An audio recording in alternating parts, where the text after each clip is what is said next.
ஜெர்மனில குழந்தைங்களுக்கு பேர் வைக்கிற பிரச்சனை பெரிய பிரச்சனைங்க. ஏன் தெரியுமா? இங்க இந்த நேமிங் இஷ்யூவ நான் பர்சனலாவே ஃபேஸ் பண்ணியிருக்கேங்க. ஜெர்மனில நார்மலாவே 2 நேம் வச்சிருப்பாங்க. ஒண்ணு ஃபோர்நாம, இன்னொன்னு நஹ்நாமன்னு ஜெர்மனில சொல்லுவாங்க. இங்கிலீஷ்ல first name and last name இல்லன்னா சர்நேம்னு சொல்லுவோம் நம்ம. Guten Morgen, Herr Schmidt. Guten Morgen, Herr Müller.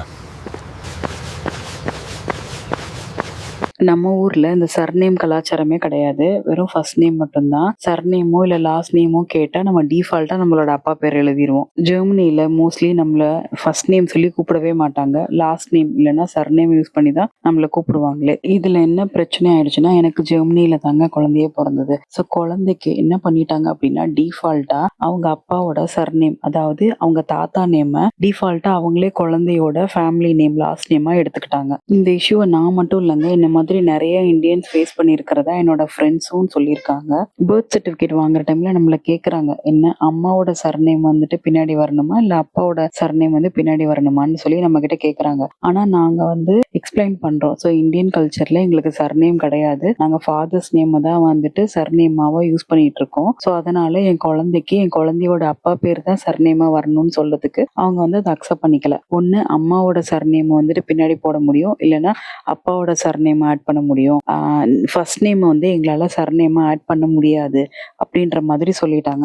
இந்த இஷ்யூவை என்னோட ஃப்ரெண்ட்ஸோட டிஸ்கஸ் பண்ணும்போது அவங்க இங்க அன்கிலேஷிங் எர்க்லார்னு ஒரு ப்ரொசீஜரை யூஸ் பண்ணி சேஞ்ச் பண்ணிட்டு தான் சொன்னாங்க. ஸோ அதை நானும் ட்ரை பண்ணி பார்த்தேன். ஸோ மோஸ்ட்லி இங்க டர்க்கிஷ் பீப்புள்லாம் இருப்பாங்களாம். ஸோ அவங்களுக்கு first name, second name, middle நேம்னு ரொம்ப பெரிய நேம் வச்சிருப்பாங்களாம். அந்த ப்ரொசீஜர் யூஸ் பண்ணி நம்மளால பண்ணிக்க முடியும்னு சொல்லி சொன்னாங்க.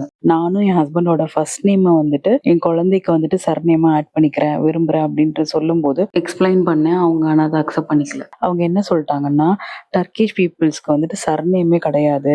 ஸோ அவங்க first name, second name, last நேம்னு தான் வச்சிருப்பாங்க. ஆனால் இந்தியன் பாஸ்போர்ட்ல டிஃபால்ட்டா சர்நேம்னு இருக்கிறதுனால நாங்கள் அதை சர்நேமாக தான் கன்சிடர் பண்ணுவோம். ஸோ ஒன்று நீங்கள் போய் உங்களோட ஹஸ்பண்ட் நேம் வந்துட்டு உங்கள் சர்நேமாக மாற்றிட்டு வாங்க.